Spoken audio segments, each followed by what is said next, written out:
VikesNow. I am Dustin Baker. We have the Philadelphia Eagles on the docket in a day and a half.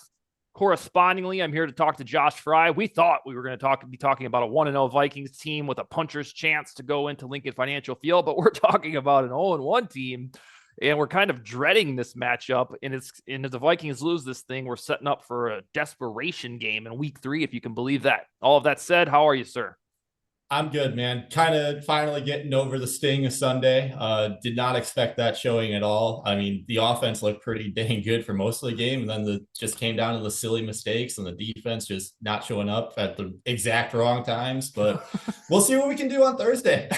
Yeah, the silver lining from the game is the stats that came out afterward or that were happening in real time that we didn't really recognize. Like the defense only allowed 242 yards.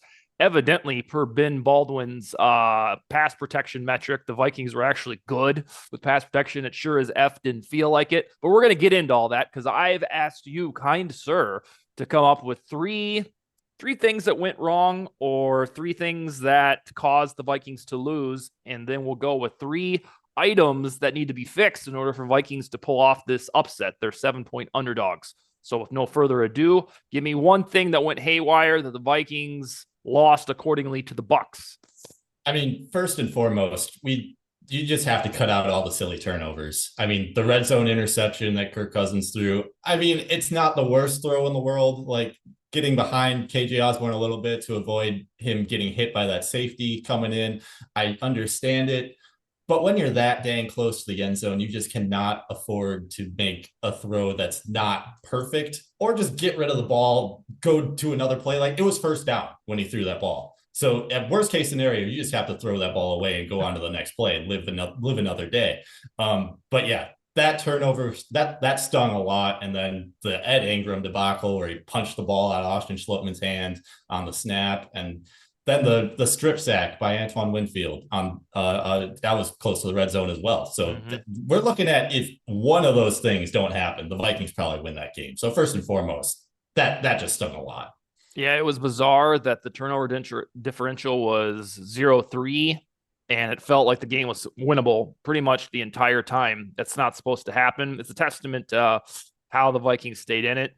And then I want to lift up on the Kirk interception, the ball being ripped away or the sack where Antoine Winfield got him. Like, I understand that there's caveats to turnovers, but I challenge Vikings fans. How long do we want to have 3 turnovers from the quarterback and then we're always figuring out ways where it wasn't his fault? Like, I understand that realistically, yes, 2 of them probably weren't clean Cousins turnovers.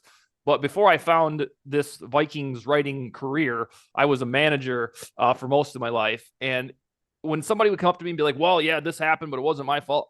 I get it, and I'm going to listen to it. But at the end of the day, you want the job to get done. So I want to ask yourself, as we're starting to prematurely think about the quarterback of the future, how much longer do you want to go with the yeah buts about, well, yep. Like, because the job isn't getting done.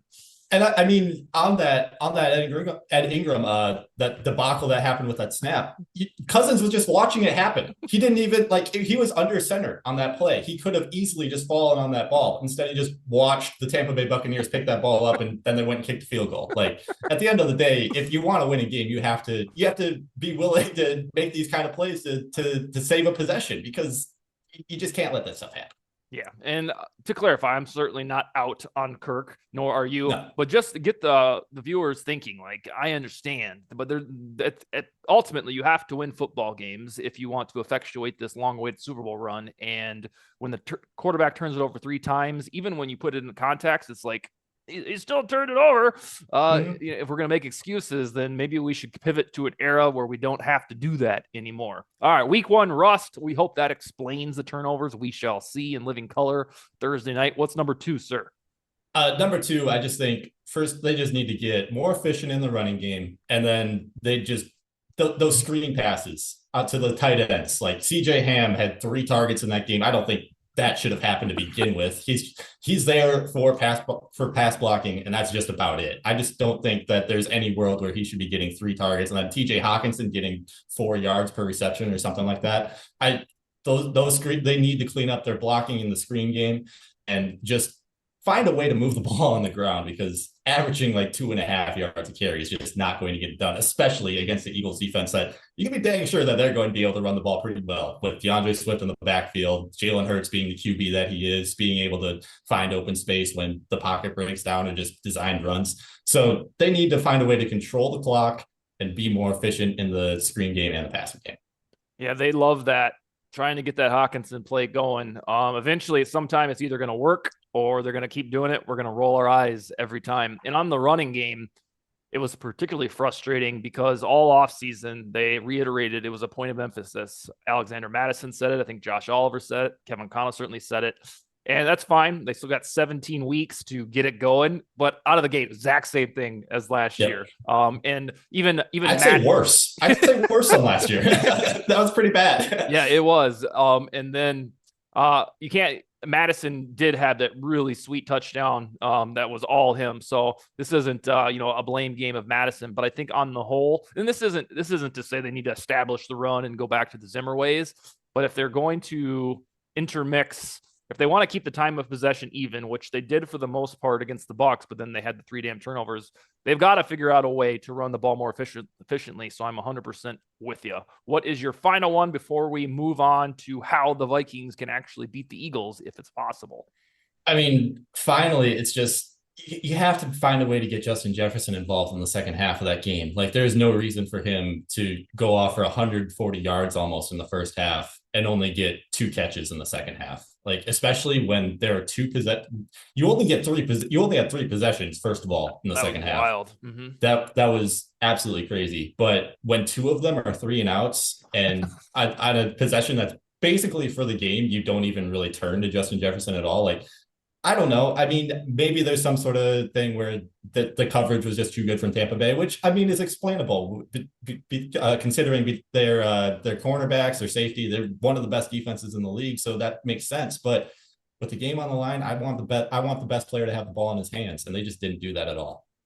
There's also a chance, especially according to J.C. Allen, who we talked to last week, there's a chance that 2 months from now, 3 months from now, we look back and we're like, turns out the Buccaneers were good. Yeah. And I not using that as an excuse, but the same thing happened with the Bengals in 2021. Now, I certainly don't think that the Bucs will get to the Super Bowl, but remember that week 1 loss to the Bengals, that was just as heartbreaking. And we were like, how do we lose to the Bengals on the road? Well, lo and behold, they were in the Super Bowl, 4 months later. So there is a chance that these Bucs are good. J.C. Allen was right. And you and I, plus the body politic of the NFL, underestimated them.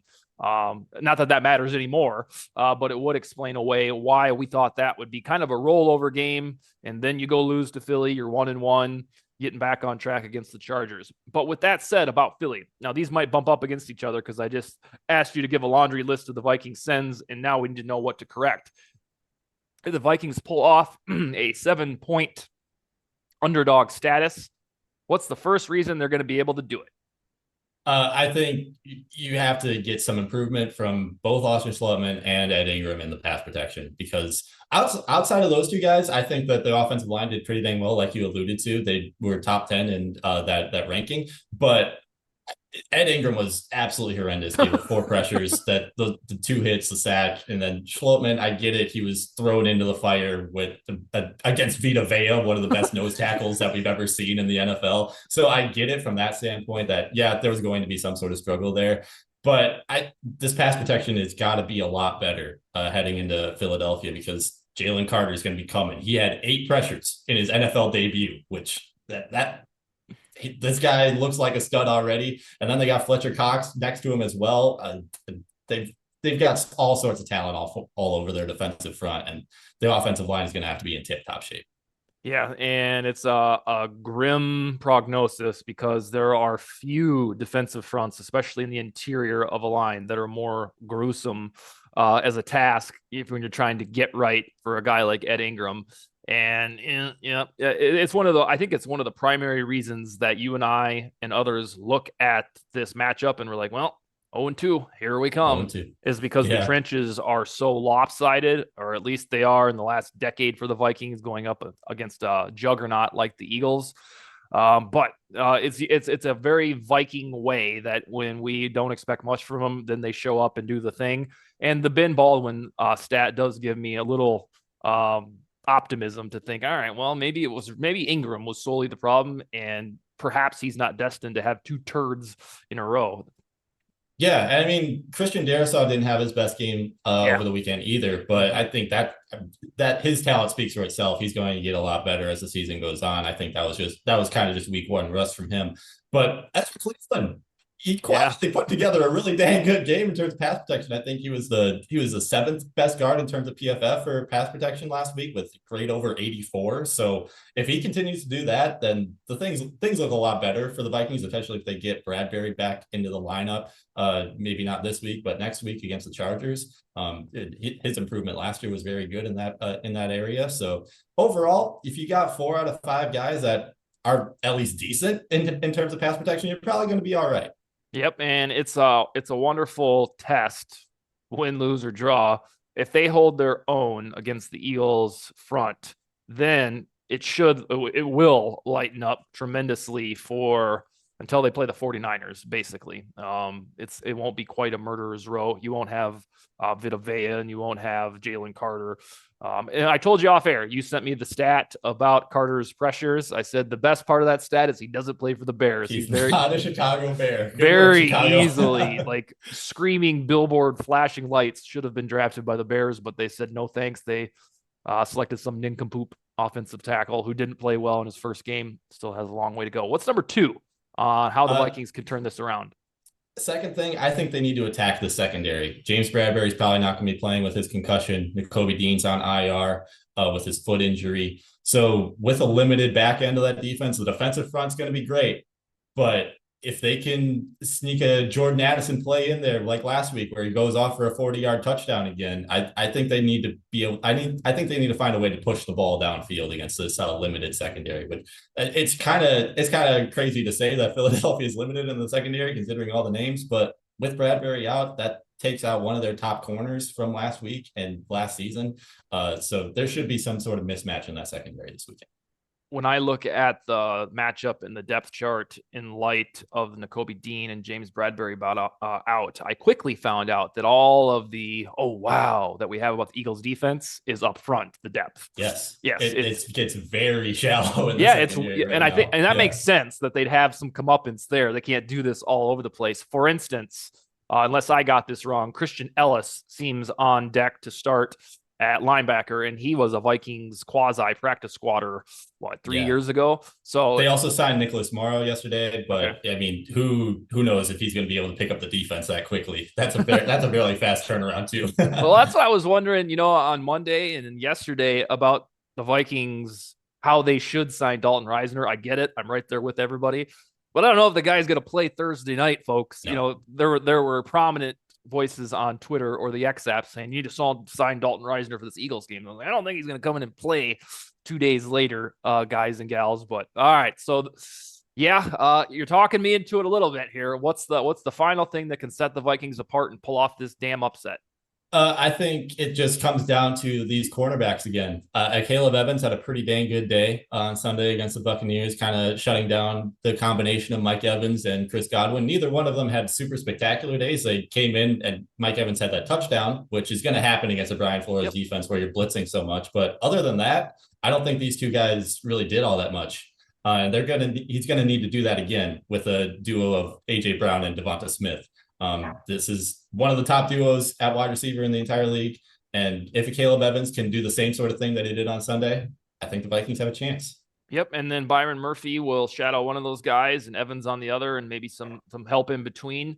Mekhi Blackman. Yeah, he has pass breakup too. He sure did. And out of the gate in these first 2 weeks, you're getting ferocious tandems. On the whole, in terms of NFL resumes, Godwin, Evans are better, but in the here and now with the youth, Devonta and Brown, in my opinion, are significantly better than Evans and Godwin. So it's trial by fire for this young secondary. And the goofy part is we knew this was coming for however many months. When we got the schedule in May, we're like, oh God, these corners that's the weak spot of our depth chart.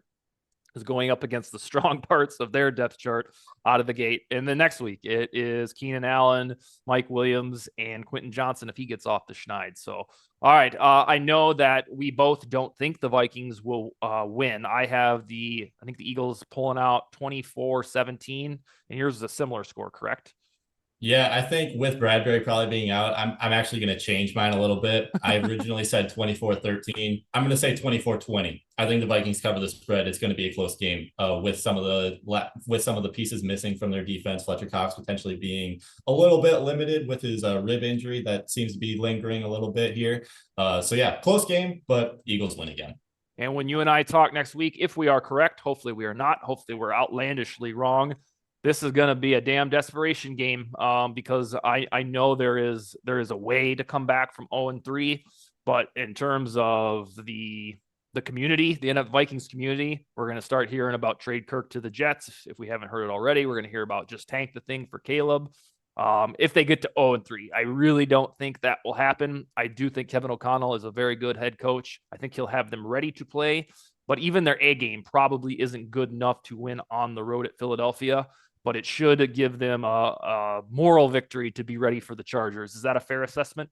I think so too. I mean, yeah, like you said, this Philadelphia team is probably on paper at least much better than the Vikings, but getting some extra rest going into week 3, you got 10 days to prepare for the Chargers. I think that it's going to be a close game and they're going to come out firing next Sunday. So hopefully we pull up an upset and then we can be talking about a 1-1 team next week.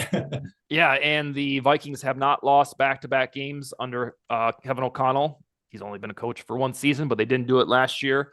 And then our guy Will Godwin tweeted a real interesting historical stat that in the last 2 times that the Eagles reached the Super Bowl and the Vikings played them the following year, the Vikings won. So perhaps, or wait, it was something like there was no, it's not reached the Super Bowl. It's that the Eagles. Oh, I'm gonna bungle this on air. In the years preceding the Vikings' last 2 wins over the Eagles, I believe that it was the 2017 NFC Championship, and then there was something noteworthy about what they did when we beat them in 2019. I can't remember what it is now. Shame on me. But go check my retweet of Will Godwin's tweet. It's there somewhere. All right, sir. We'll be back in 1 week, hopefully to talk about a 1-1 team. Otherwise, pulling out all the stops to figure out how we can get to 1-2 against the Chargers. Any closing arguments? It should be a good game tomorrow night, and hopefully we can pull up the upset. But yeah, we're probably looking at a 0-2 team facing a must-win situation on Sunday. So it's going to be an interesting chat next week, probably. Yeah, the when you lose to the Buccaneers, who may or may not be bad, then you got to start looking at the schedule for a surprise win, whether that's over the Eagles, over the Chiefs, or the 49ers. And one of them's got to come. Otherwise, we're going to be doing that 2020 and 21 thing where we're just chasing 500 all season. And, that's never fun. All right, man, we'll talk to you in 1 week. Take it easy. You too.